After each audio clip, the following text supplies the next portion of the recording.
The Patagonia Dual Aspect Bibs, a new generation of pants in Patagonia's technical mountain apparel. As Patagonia puts it, the dual aspect bibs are a fully PFC, waterproof, and breathable hardshell built for alpine climbing in the harshest conditions. For a while, I was climbing exclusively in softshell pants. I had thought, why would I want to sacrifice mobility for increased protection? It wasn't until I had found the Patagonia galvanized jacket that I realized that you can have the best of both worlds: stretchy fabric and a 3-layer waterproofing. The dual aspect is essentially the continuation of the galvanized fabric, with a few changes.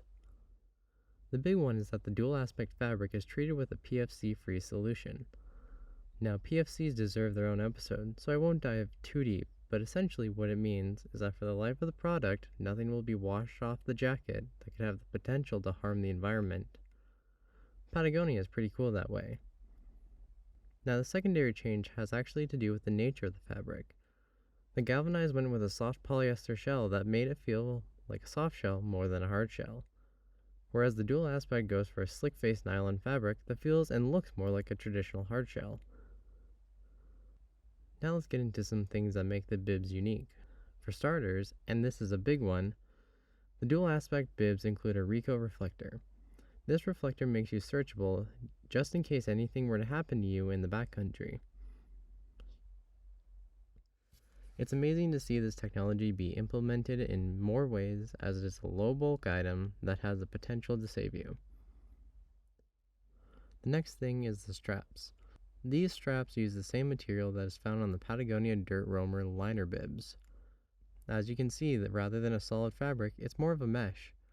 This allows for maximum airflow so that moisture and heat don't get trapped under the straps. There is also a nice little pocket in the front to store small items. Patagonia has even included a quick zip system for emergencies. But because of doing that, Patagonia has decided that the straps would be a one-piece construction. Their decision to do this has had some inconveniences. A big one for me is getting into the bibs. When I put the bibs on, I have to bend over completely just so I'm able to slide them over my head. And taking them off is even more of a struggle. Another potential downside to the one piece is obviously the lack of adjustment. Granted, the fabric does stretch to accommodate your body, but what it does not account for is a person's torso length. If you have a shorter torso, it's going to be really hard to make them fit well, as there is no way to shorten the length of the straps. And while we're on this subject of inconveniences, I would like to address the snap buttons, as they are pretty much impossible to snap while wearing gloves. It kind of seems like an oversight on their part to include flat buttons on a pair of bibs that you're most likely going to wear outside in the cold with gloves on. Heck, I even struggle to snap the buttons on when I'm not wearing gloves. And for that reason, I have to get every button in the place that I want it before I even leave the house. A quick and simple adjustment that can be done in the field has now turned into a hassle.